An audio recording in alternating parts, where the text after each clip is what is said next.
আসসালামু আলাইকুম দর্শক, আজকে আমরা তৈরি করে দেখাবো বিয়ে বাড়ির রোস্ট। মুরগিগুলোকে হলুদ, লবণ, মরিচ মাখিয়ে হালকা করে ফ্রাই প্যানে ভেজে নেব। ভেজে নিয়ে তারপর আমরা নিয়ে নিব একটা বাটির মধ্যে নিয়ে নিব রাঁধুনি রেডি মিক্সড রোস্ট মশলা। রোস্ট মশলাটাকে আমরা পানি দিয়ে ঘুলিয়ে নিব।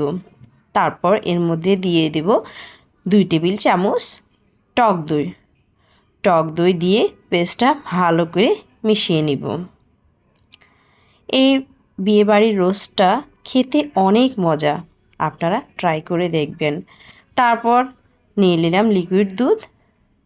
এরপর কড়াইয়ে তেল দিয়ে পেঁয়াজ দিয়ে ভালো করে নাড়াচাড়া করে দিয়ে দিব পেঁয়াজ, রসুন, আদা, জিরা গুঁড়া, মরিচের গুঁড়া দিয়ে লবণ দিয়ে ভালো করে নেড়েচেড়ে দিয়ে দিব পেঁয়াজ বাটা। পেঁয়াজ বাটা দিয়ে ভালো করে মশলাগুলো নেড়ে চেড়ে নেব। দিয়ে দিব একটু পানি দিয়ে নেড়ে চেড়ে মশলাটা কষিয়ে নেব। তারপরে দিয়ে দিব আমাদের রেডি করে রাখা পেস্টটা ঢেলে দিব। বাটিটাও পানি দিয়ে ধুয়ে দিয়ে দিব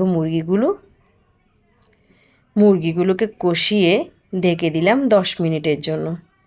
তারপর আমরা দিয়ে দিব লিকুইড দুধটা ঢেলে দেওয়ার পর আরও একটু 20 মিনিটের জন্য ঢেকে রান্না করব।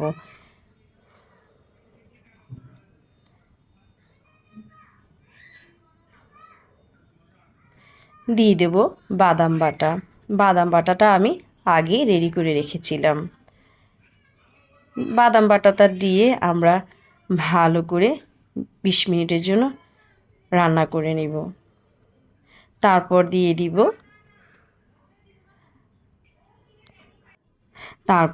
ঢাকনা তুলে দিয়ে দিব আলু বোখারা, পেঁয়াজ বেরেস্তা, কিশমিশ সব কিছু দিয়ে লাস্টে আমরা দিয়ে দিব কয়েকটা আস্ত কাঁচামরিচগুলো দিয়ে আমরা কিছুক্ষণের জন্য ডেকে দিব। লবণটা চেক করে নিব কেমন হয়েছে। নামানোর আগ মুহূর্তে দিয়ে দিব 2 টেবিল চামচ ঘি, ফ্লেভারের জন্য। খেতেও মজা লাগবে, গ্রানটাও ভালো লাগবে। তৈরি হয়ে গেল মজাদার সুস্বাদু বিয়েবাড়ির রোস্ট।